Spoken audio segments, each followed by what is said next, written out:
Hey, this is Jenna Gegg, and she's going to cover some information about driving visibility and accountability and transparency. Thank you very much, Jenna. Thank you. All right, welcome. Thank you, everyone, for coming. I'm looking forward to talking a bit about driving transparency, visibility, and accountability through data as it relates to public cloud space, specifically spend. So a little bit about myself. I am Public Cloud Cost Manager at Salesforce. The role that I have now, I'm currently on a team in procurement and sourcing organization, interestingly.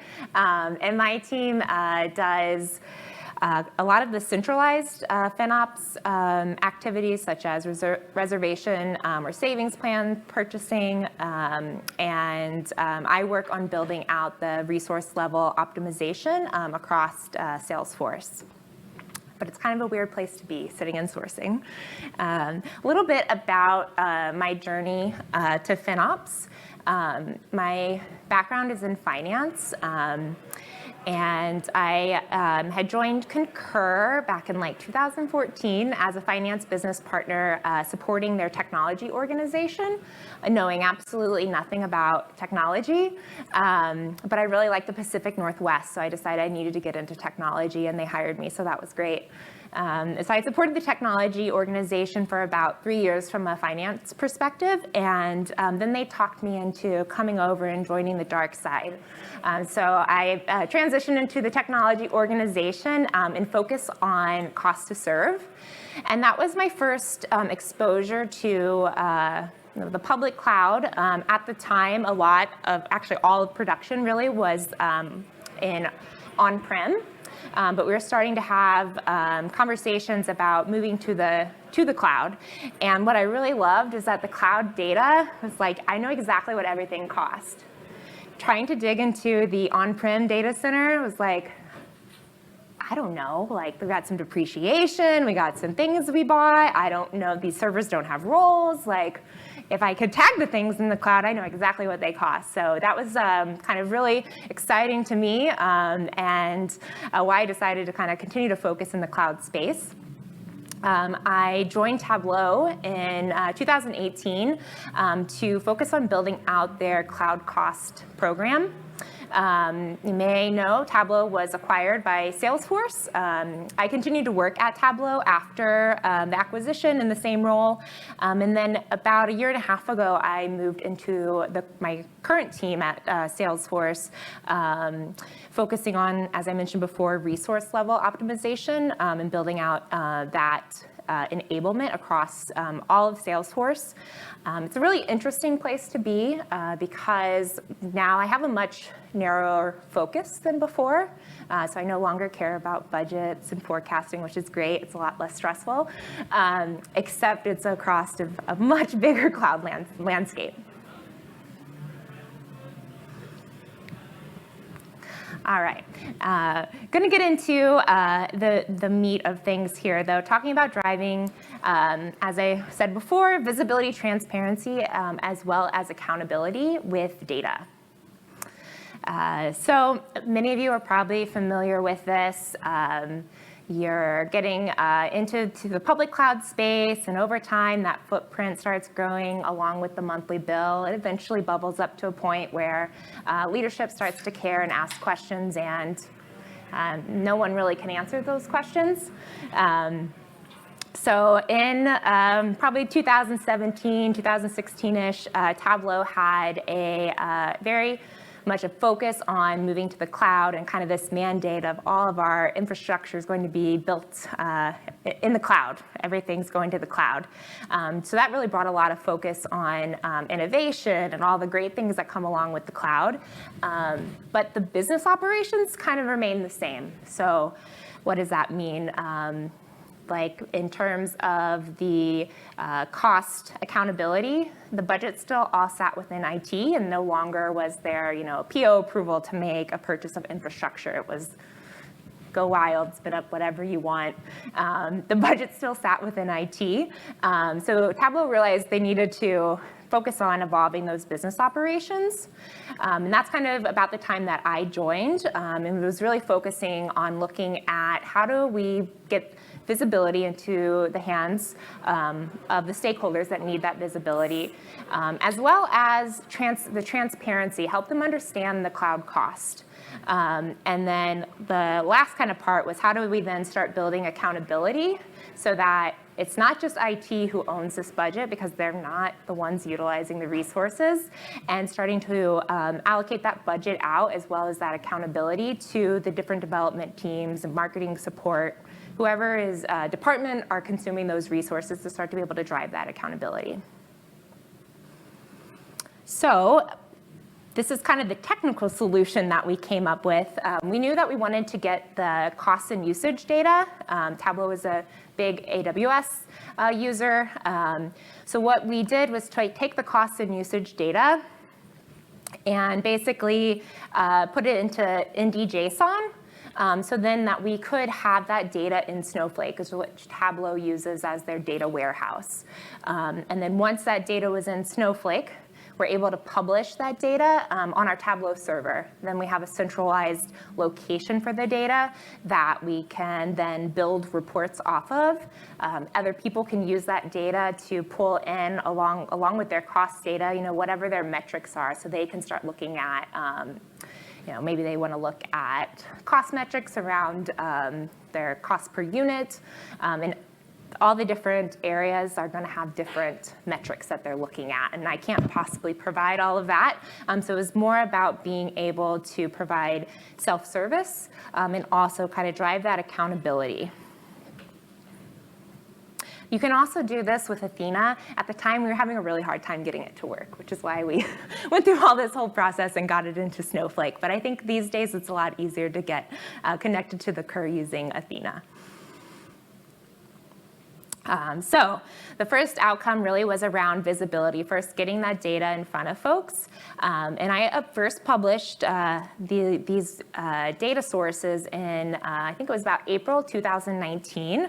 And I recently took a little snapshot to see how they're being utilized. They're the same data sources that I set up back in 2019, continuing to ingest data and continuing to be used at Tableau. And I've been out of that role now for a year and a half. So it's really great to see that the capabilities that we built out or continue to survive me, because I know my spreadsheets at Concur did not survive me leaving, but these processes did. And yeah, it's great to see almost 24,000 views on the monthly data source. That's much more than my social media gets, for good reason.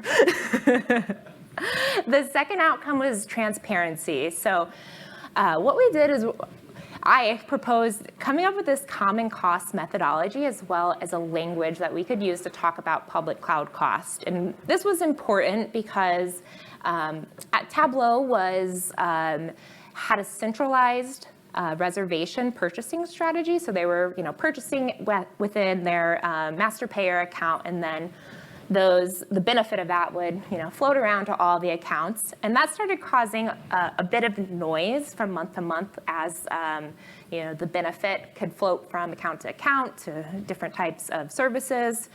And the other thing was that Tableau was when they were purchasing RIs, they would do partial upfront. So kind of see in the graph there, the blue represents RI cost, straight if you're looking at the raw data from the cloud service provider.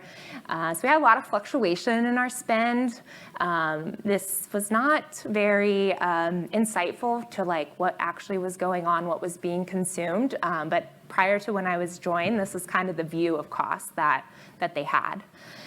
So what I introduced was using this common cost methodology where we say, let's ignore all the things that the team doesn't have control over. So those centralized things like reserved instances, savings plans, whatever it may be, as well as any discounts related to our enterprise program discount. Because the way that AWS drops those into the bill can also really muddy the waters and make cost quite unfair. So after introducing and applying that methodology, those same type those same costs look a lot different. And so going from, it's a lot clearer now that really development and the online areas are the areas that really are spending all the money. A lot more useful in providing, again, that common language that then we could start to use just internally as we talked about cost. And you could look at that consumption over time, year over year. Maybe you have a contract negotiation change. It's one way that you can kind of normalize what your usage has been, which was really effective as we went through some of those changes. Having everyone use that same language really set us up then to start being able to have a budget, report against the budget kind of on this public on-demand type rate. And then as well as teams then could look at their data, understand their data, and start being able to forecast what they're going to spend. It looks a little bit different when you roll everything up and provide that number to finance or accounting. What I would do then is ask for everyone's inputs, roll it all up, and then apply the discounts that we could expect related to committed usage and our enterprise discount. This is just kind of a little detail to explain what the consumption methodology was. Basically, we ignored anything related to the enterprise program discount, and then anything that was running on an RI or a savings plan, referencing the public on-demand cost, which is in the CUR data, so it's already there for you. And then anything else, basically using the unblended cost, it would be the same thing as the public on-demand cost. You could have either of those. So that's how we looked at cost internally and got alignment and adoption of this. And we also want to be very clear when reporting internally that this is kind of how we're looking at cost.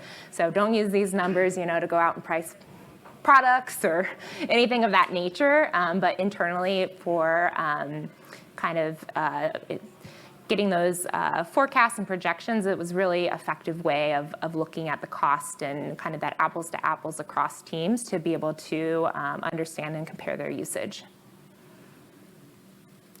And then lastly, really kind of touched on a lot of these points before, but being able to first have that visibility along with the transparency and understanding of costs really started to drive accountability.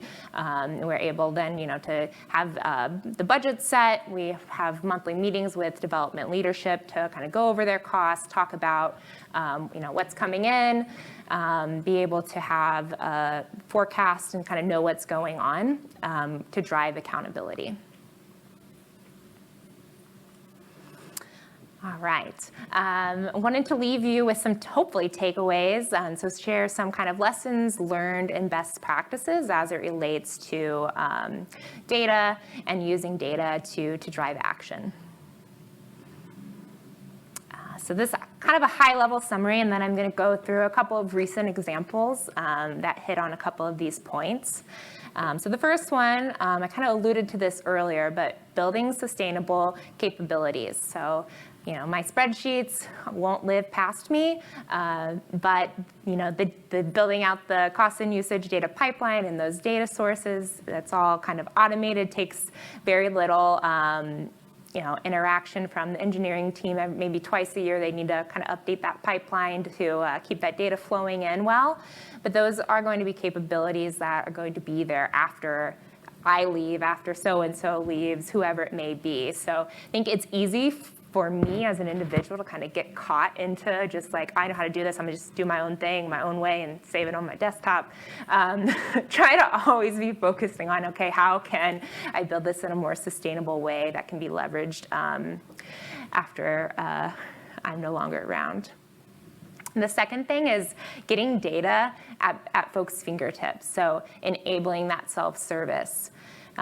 With the cost and usage reports, we have those data sources available, and what we publish is just kind of a set of canned reports that are high-level budget, your usage versus your budget by the budget area, a couple other worksheets that kind of be able to show, trends of spend by service as kind of a starting point for folks, and they can take those templates and build off of them, as well as a data dictionary. So I don't know if anyone here plays around with the CUR data. There's a lot of fields in there. So really highlighting the ones that are going to be helpful and useful, and hiding some of the data that people don't need, because we don't all need to be experts on the cost and usage report. Having that as a data dictionary helps people kind of jumpstart and get started. Another point is considering the persona. So I always want to be thinking about who am I presenting to, who's your audience, thinking about that as well as the level of detail or what it is that I'm sharing and what I'm trying to achieve. Anticipating and addressing the audience questions. So this is something I always think about prior to going into those monthly reviews that we would do with development leadership is, what's the data I'm going to be presenting and what are their questions going to be? And having a couple slides at the end of the presentation, kind of anticipating what those questions might be, a little bit of additional data that they might want to dive into, or following up if there are things that come out of a meeting, following up in a very timely manner with visualizations that address what those questions are. And then lastly, collaboration in the cloud to provide kind of visibility around activity that's happening. So thinking about this is going back to the data sources, I can see how other people are finding value in those data sources and leveraging them. I think there was like 50-something workbooks that people have built based off that data source. And then one of the examples I'm going to go through is going to talk about a different way of collaborating in the cloud that provides some visibility into the activity that's going on. All right, so here's an example. I received this email like a week or two ago. And this email came from a development manager at Tableau. I've not been working at Tableau for like 2 years now, but he still reaches out to me to say, hey, what happened here? I don't think we spent any more money. I'm like, the data doesn't lie. That's what I told him. No, that's not what I told him. So in this is a Viz Alert, which is a Tableau feature. And this is an example of the report that goes out on a weekly basis to account owners, just showing that the current and previous month spend by day, kind of what that trend is, exactly for this kind of purpose, so they can see when there is a spike. And then secondly, considering the persona. So this came from an engineering manager. Obviously, he didn't understand how to figure out how to dive in and what's really driving that cost. So those are things I'm thinking about as I'm looking into this for him. So with the daily data source that we have, it's very easy to go into that, click in, dive a little bit deeper to figure out, okay, what exactly was driving that change? And so it looked like there's an artifact reload balancer that was all of a sudden getting a lot of action, a lot of data going through that, as well as through the transit gateway. So got a lot of data transfer going on. So just wanted to point that out to him. Very granular data, but I felt like this is the level of data he needed to understand what was going on. If I told him, oh, it looks like it's Amazon, VPC, and Elastic Compute Cloud, it's not very helpful, but I wouldn't give this granular level of data, to an executive, because they would be like, what is this? So this was perfect. He quickly understood, okay, yeah, it makes sense. Didn't realize it was going to cost that much, but apparently it does. Wonderful. Second example is around resource level optimization. So this is what I focus on now at Salesforce. So I'm often emailing dev managers about their various low-hanging waste and opportunities. And I do this in a different set of ways. This example is an email. Sometimes, depending on the teams, I might be creating a ticket in their backlog for them to take a look at. Kind of depending on how that team likes to work with me, what's the easiest way for them to work with me and take action. So I have templates that I have saved for all the different type of resource things I might want to reach out to folks about. So if I'm going to write an email, it's very easy, or if I'm going to file a ticket, I can just use that template and then plop in the data that relates to them. So when I'm reaching out to a dev manager, I want to give a very just high level, like, here's your account, here's the opportunity in terms of dollars, and what I'm going to ask you to do. Unattached volumes, that's pretty easy review. Don't have to give them too much information. And this is the thing I've started doing recently is attaching the more detailed information in, we use Google, so in Google Sheets and in the cloud. So then I can also be able to see, are they looking at this data actually? Maybe they decide to share it with their team.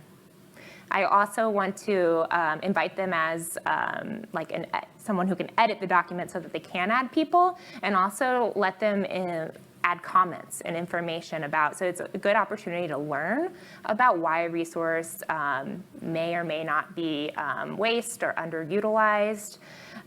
If there's like exceptions, because there are cases, and this is how I learned about these things, where they're like, no, those are just related to Kubernetes. They're going to get repicked up, don't delete those. So this has been very, very helpful, because what I was doing before was tried and true Excel, just attaching a document full of all the resources. But then I never knew, are they looking at this? Are they doing anything with this? So this has been very helpful to me recently, as kind of these more of the cloud-based shareability. I can see how people are interacting with the data I give them and learning what is important for them to have information about. They like to see tag data. They figure out what are these resources. Obviously, the volume name doesn't mean, or volume ID isn't going to mean anything to them other than help them find it. But adding information that also provides additional context where available. All right. That's what I have. Thank you very much, Jenna. Yeah. Does anybody have any questions for Jenna? Lots of questions. Awesome.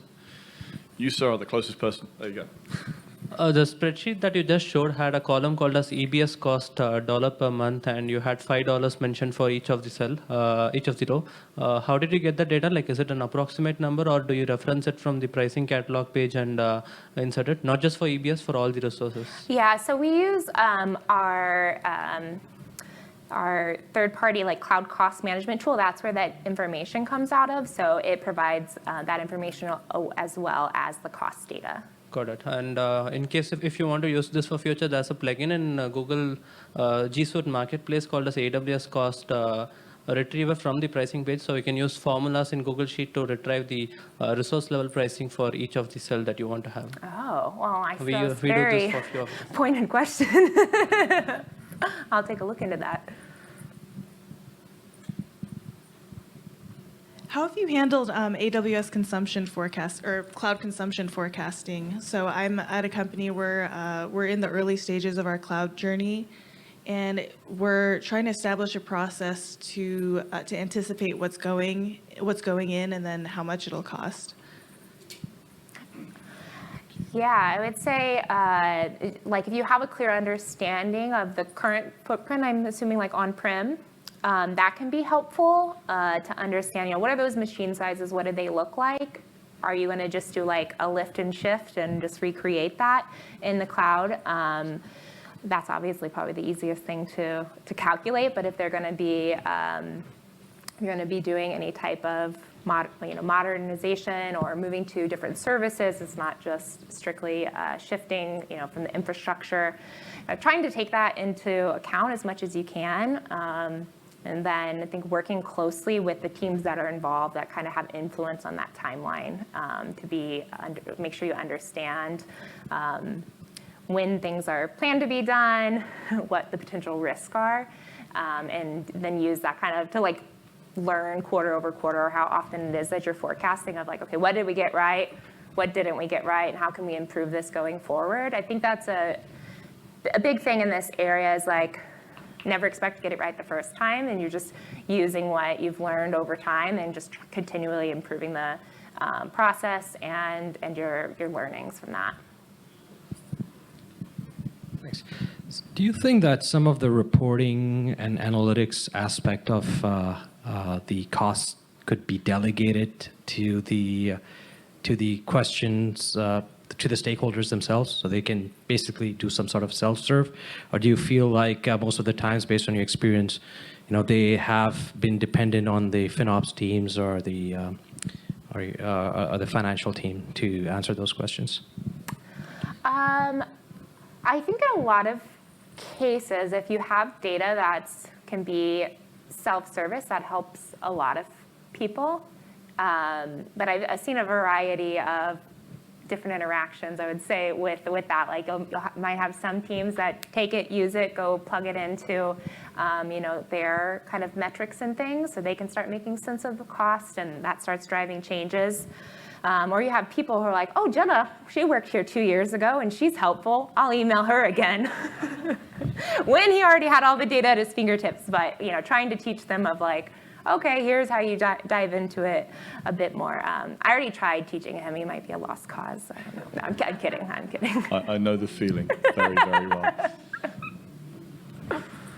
I have a bit of a piggyback to that.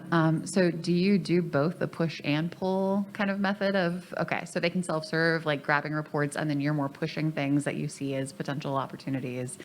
Okay. Yeah, a combination of the two. So, we're kind of pulling back at Tableau is like pushing weekly emails to people, so I know that they're at least getting it in their inbox. Doesn't necessarily mean they're using it. But also the way that I present and think about data may not really matter to them, so having that available so that they can kind of use it, teaching them how to fish a little bit.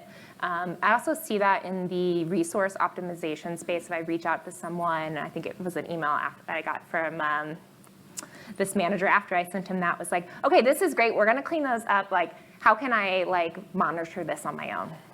And so it's a combination of the two, and then kind of you'll have the teams that are like, oh, they want to take care of this, they don't want to get on your nasty list, and then you'll have people, who are like, oh, your email still works, I'm going to ask you this question even though you're not involved in this anymore.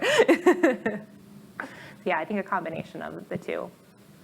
Awesome. We have a few more minutes for any more questions. Anybody else? Yes. Okay. On the way. I'm getting a lot of exercise today with this. This is great. Thank you. I'm wondering if you track the savings or, month over month that your engineers from various teams can say, okay, I did the cleanup, now I can see how much I've saved, things like that. Yeah, so when I was at Tableau, I would create JIRA tickets for myself of like, oh, here are all the things I did and people I reached out to along with those cost savings. So at least when action was taken, the reporting was really nice that I could do based on our JIRA data set. Now at Salesforce, we do that, but more in like a database. So anytime that I inform someone about information, we capture that in a database and then are able to, we basically make an API call about that resource in the future to see, was it terminated? Did the instance size change, like depending on what type of resource it was that we're trying to categorize, so that we can capture what's the impact of the information that we've been putting out and informing people about and tracking that. But doing that manually can and has been a bit of a challenge, but as I say, like over time, like iterating on what your process is and working to improve it and getting technical resources to kind of help along the way if possible. So right now I have a manager who's very technical, so I'm getting his help to build a lot of things that I didn't have in the past that help really capture that information a lot easier and free up my time to do more things. Yeah, automation for the win. Any other questions? Okay.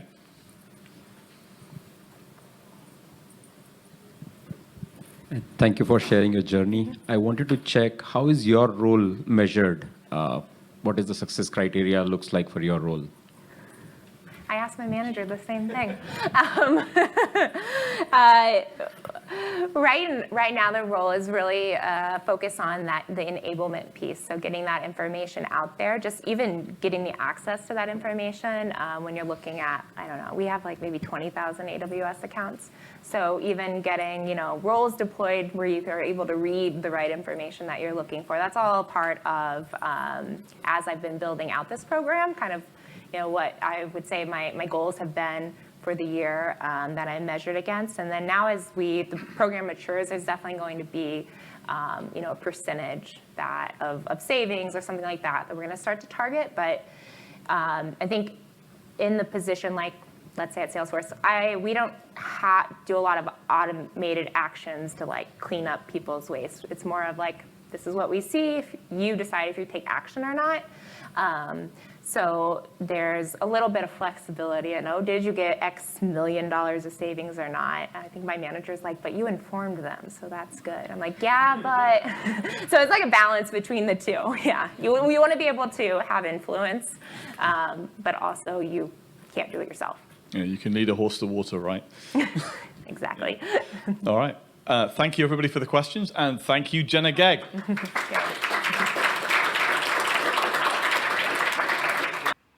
JR here from the FinOps Foundation. Thank you for watching. Please go to FinOps.org if you want to get plugged into this amazing community. And of course, hit subscribe right here on YouTube to get all the future content.